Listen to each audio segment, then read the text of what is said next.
Hello, I'm Celeste Wegner, and I'll be interviewing Mr. Trip Boykin from Lawrence Manning Academy, Technology Director, for this portion of the course. Good morning, Mr. Boykin. Good morning.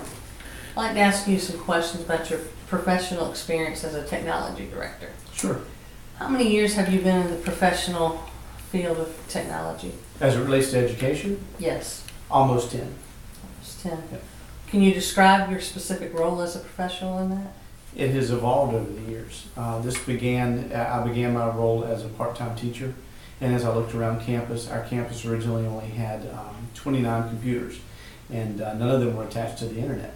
There were 2 additional computers in the administrative section that were attached to a dial-up modem, and the joke used to be, if you went into the office and signed on to the internet, you could go have lunch and then come back about the time it connected. So when I saw that, I thought, boy, do we have a lot of room for improvement. So with the support of the board and with Dr. Jordan, I sort of volunteered to help see a vision and create a plan. And since then, some 9 years later, we now support, well, you know better than I, well over 400 computers on campus of different varieties. So we've taken a big step forward, but the big step in technology was to make it available to people and then learn what we can use it for. Can you describe how you identify current trends and issues in the field of technology? I'm not ashamed to ask questions. You know, I think it's said before, the wise man doesn't have all the answers, but he knows where to go get them. So I don't mind asking a lot of questions. Independent School Association certainly is not where we would like for it to be with regards to technology in education, but we're making tremendous strides forward. So speaking with fellow schools and doing research online, meeting professionals like yourself and Pastor Sharp, it's a great brain trust. We sit around and we mastermind things, and we meet with the teachers and we say, if we use technology in your classroom, what ideas would you have? Because so many of our faculty have come from other environments, so maybe they have some experience. They say, you know what I loved about XYZ school was I could use this. And then we take those ideas and we explode them.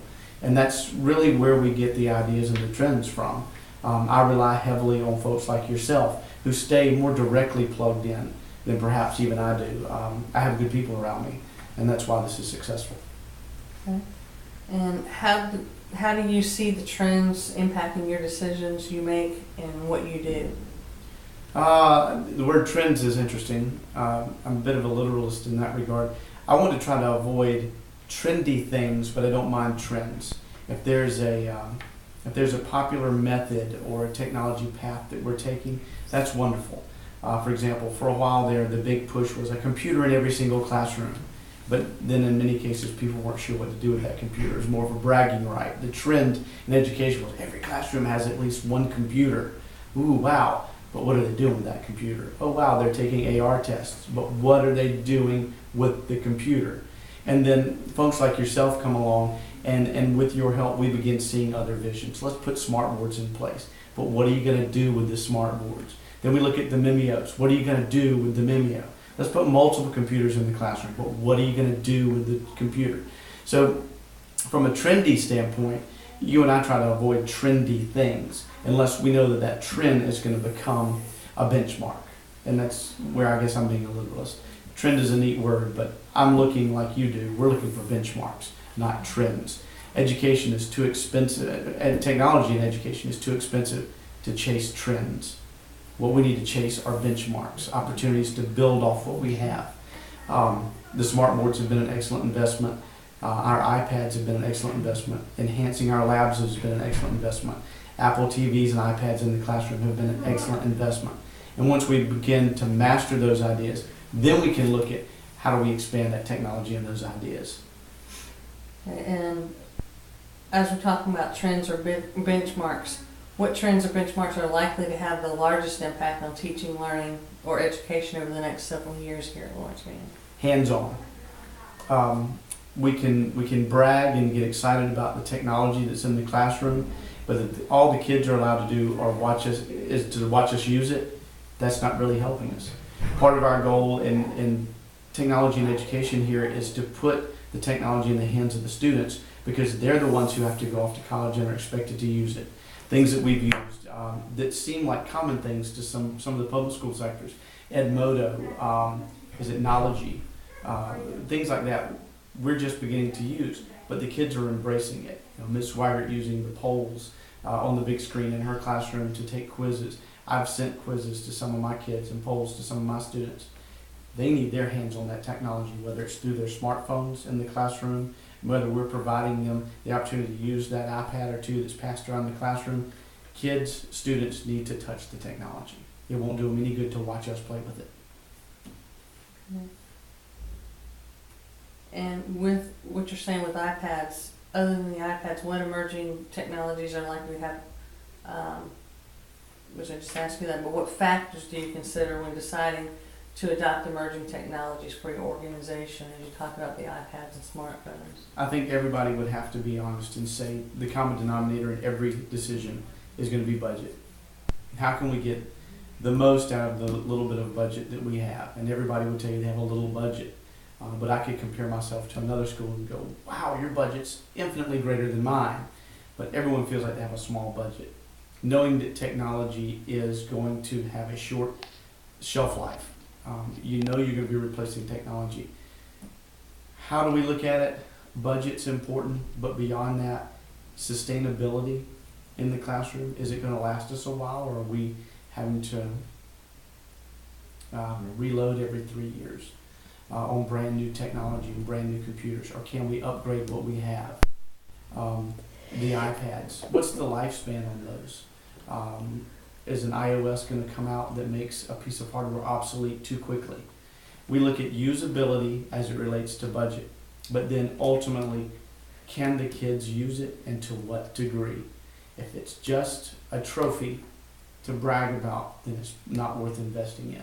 If it is a useful tool, then we're all for it. The question mark is, you and I have always done, what will you do with it if we get it? We want to see something exciting and different. The kids need to be excited about it too.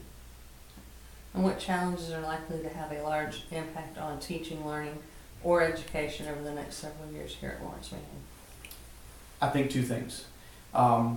If teaching becomes automated, we have a problem. The teacher needs to be paramount. This is a tool, not a replacement for the teacher. If we reach a point in our technology and education to where we're simply pulling things up from an app or on a screen or watching a YouTube or a Ustream, and that's all we do in the classroom is we facilitate some sort of video thing, we're not doing the kids very much good.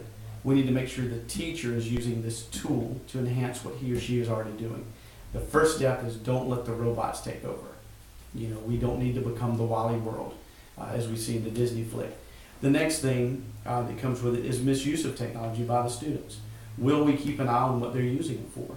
If they're using iPads, are we putting the right filters in place so that little Johnny, little Susie, if they become bored with a certain project or an application, they can't wander off to Candy Crush, or they can't wander off to their favorite movie site. They can't sign into their Netflix and have a go of it. What are they using the technology for? It needs to be for educational purposes. And as I talk to my peers in the public school sector, they have the grants that we don't have. So they're getting this technology more quickly. I enjoy listening to them and tell me, what did you discover today that you wish you had known before you put this piece of technology in place? And a lot of times it's the misuse of the technology by the students. Probably a small factor to go with it is if we're giving iPads or iPods or tablets or whatever to students to use to take home, what are you going to do when they break? Do you have a program where you can replace those for the students, and who's held accountable for that? We don't have the budget to keep handing out a new iPad to every kid that cracks one or smashes a face. So those are the primary things. I know I said 2, but I guess it's 2.5. Ultimately, retention and sustainability. Can you describe the ethical and legal issues that are of concern in your job?